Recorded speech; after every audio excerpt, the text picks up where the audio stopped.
Oi, gente, eu me chamo Arthur Torres e hoje aqui no Cursinho Ideia eu vou dar continuidade com a parte de Física 1, que envolve impulso, quantidade de movimento e colisões. Na aula 14, a gente viu as definições e alguns exemplos de impulso e quantidade de movimento, assim como as relações entre eles, né? Que é, no caso, a terceira expressão em destaque. Impulso da força resultante igual à variação da quantidade de movimento. Além disso, a gente viu que quando a força resultante é nula, a gente vai ter a conservação da quantidade de movimento, e é isso que é importante para a aula de hoje, é, que é sobre colisão, né? A colisão é, por definição, são choques mecânicos entre corpos, e a física divide em três principais tipos, que são as colisões perfeitamente elásticas, as parcialmente elásticas e as inelásticas.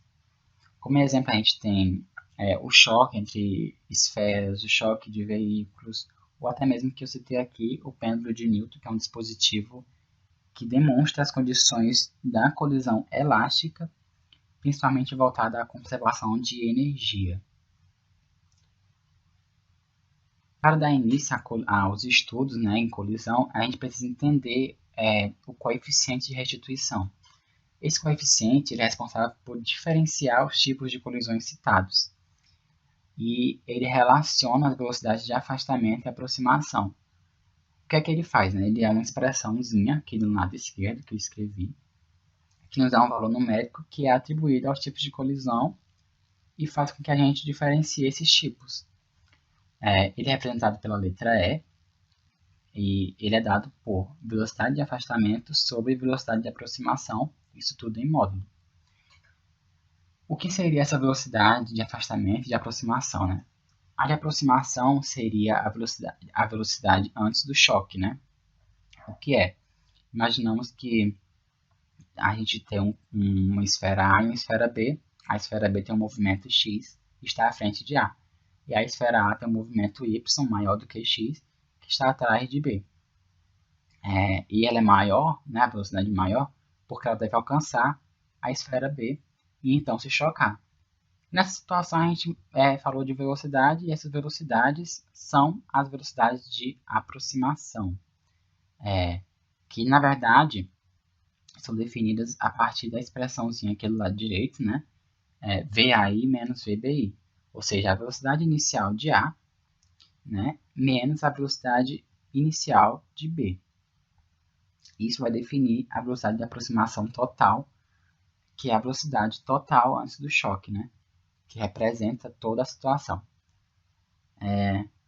E após o choque, né, essa velocidade vai mudar, e vai ser chamada de velocidade de afastamento, porque geralmente os corpos se afastam. Né? A gente vai ver que tem situações que não, mas geralmente eles se afastam, então, com outras velocidades. No caso, velocidade de B final menos velocidade de A final. Né? Vocês percebem que eu gosto de botar o I e o F, né, para representar esse inicial e final, justamente porque é bem isso. A velocidade antes do choque é a velocidade inicial da situação, né? E a velocidade depois do choque é a velocidade final da situação. Então, dando início às colisões em si, a elástica é, por definição, quando ocorre a conservação da quantidade de movimento e da energia cinética, e ela tem o seu coeficiente E igual a 1. Bom, eu já adianto que essa conservação da quantidade de movimento acontece nas três colisões, é uma característica em comum entre elas, né? E o que vai diferenciar mesmo é o coeficiente de restituição e, em consequência, a energia cinética. O coeficiente de restituição, ele envolve as velocidades, né? Como eu falei, de afastamento e de aproximação. E para que ele seja 1, as duas precisam ser iguais, né? Que na divisão, uma sendo igual à outra, ele resultar no valor 1. Ou seja, se a gente for substituir na forma de energia cinética, essas velocidades de aproximação e velocidade de afastamento, a gente obteria também que seriam iguais. Porque a fórmula da energia cinética envolve a massa vezes a velocidade ao quadrado sobre 2. E a energia cinética final iria envolver a velocidade de afastamento, né? Ia dar um valor específico.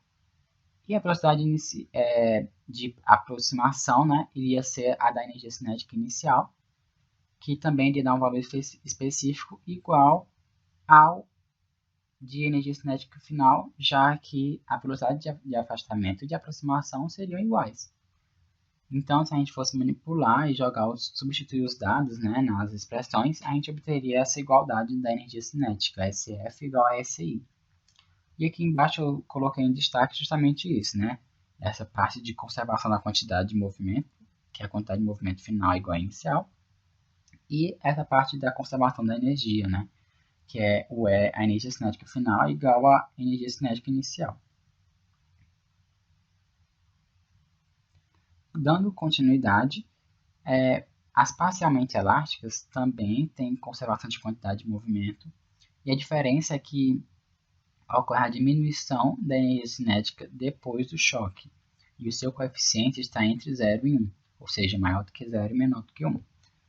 Para que isso ocorra, né, o coeficiente esteja entre esses limites, a gente percebe, de acordo com a expressão do coeficiente de restituição, que a velocidade de afastamento, ou seja, a velocidade final, né, precisaria ser menor do que a de aproximação, já que a expressão é velocidade de afastamento sobre a de aproximação, né? Então, sendo um valor menor sobre o maior, a gente obteria um valor entre 0 e 1.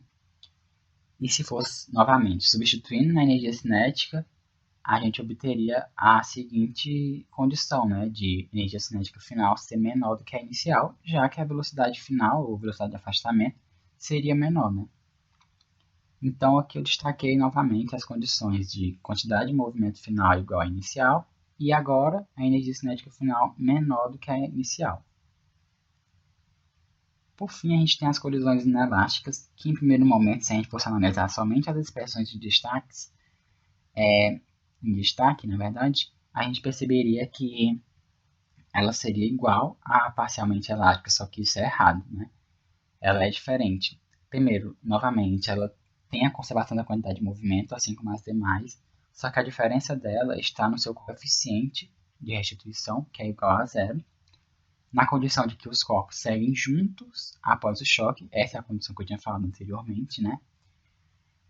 E a dissipação máxima de energia cinética que vai acontecer, né? Devido a essas condições, os corpos seguirem juntos e do coeficiente de restituição ser igual a 0. Porque, por coeficiente de restituição ser igual a 0, uma das velocidades daquela expressão do coeficiente de restituição seria 0, né? E no caso, a velocidade de afastamento teria que ser 0. 0 sobre alguma coisa iria dar 0. Mas o que explicaria, né, para a velocidade de afastamento ser 0? É justamente essa condição dos corpos seguirem juntos, porque eles não iriam se afastar, então não teria velocidade de afastamento. Né? Eles seguiriam juntos, a velocidade final de B seria igual a de A, e na expressão VBF menos VAF, né, iriam ser duas velocidades iguais que iriam se anular, um menos o outro ia dar 0, né? E por isso que a velocidade de afastamento seria 0.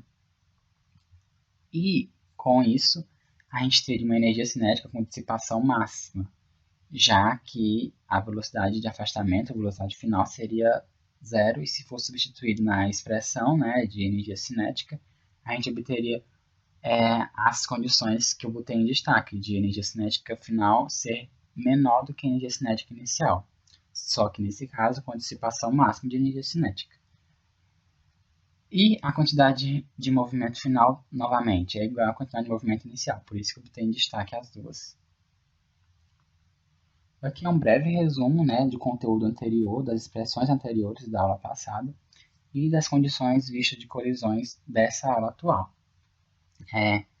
De modo geral, o conteúdo de colisões tem mais a interpretação da questão, né, o que mais dificulta a interpretação da questão, porque pode envolver corpos de massas iguais, massas diferentes, velocidades muito diferentes umas das outras, ângulos, né, e com isso a parte de vetores e projeção, enfim, envolveria um conhecimento prévio nessa parte de vetores, né, enfim.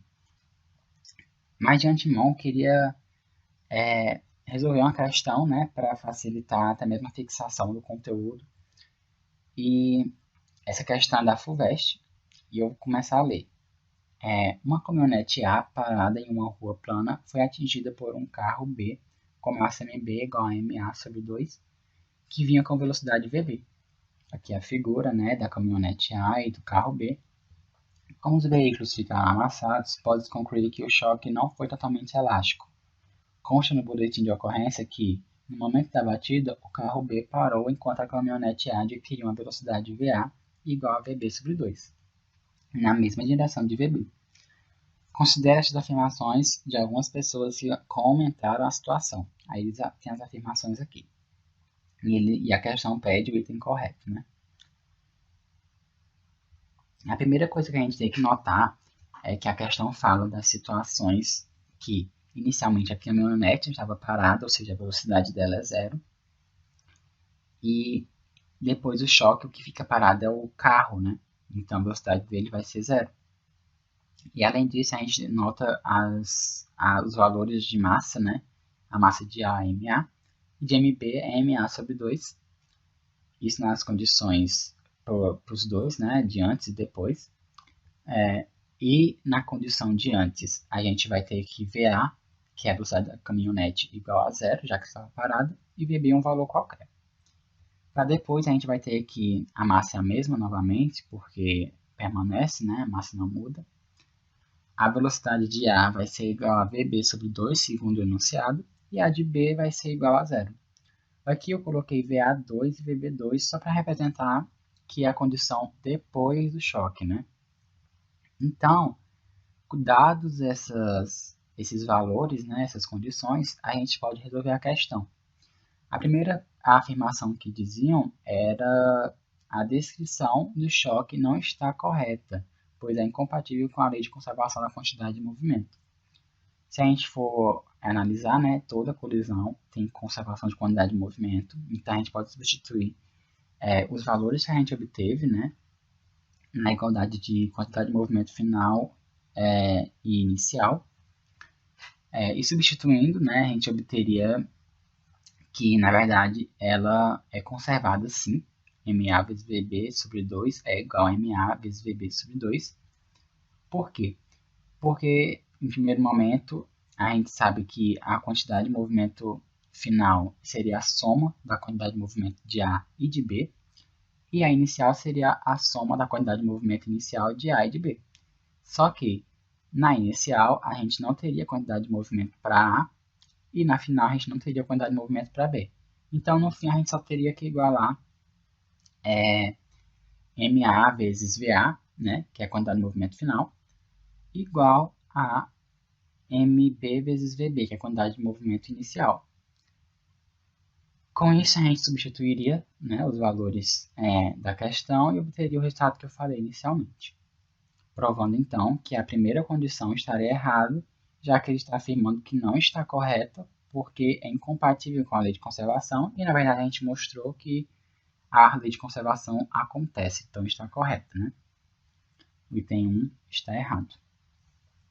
O segundo item afirma que a energia mecânica dissipada na deformação dos veículos foi igual a MAVA ao quadrado sobre 2. Bom, a energia mecânica, no caso, só vai ter energia cinética, né? Então, a energia dissipada seria a diferença da energia cinética final menos a inicial. E, novamente, como na situação inicial só vai ter movimento para VB, e na final só vai ter movimento para VA, então fica bem mais fácil os cálculos, né? A gente vai ter MA vezes VA ao quadrado sobre 2 menos MB vezes VB ao quadrado sobre 2. Já que a forma da energia cinética, né, M é a massa vezes a velocidade ao quadrado sobre 2, mv ao quadrado sobre 2, né?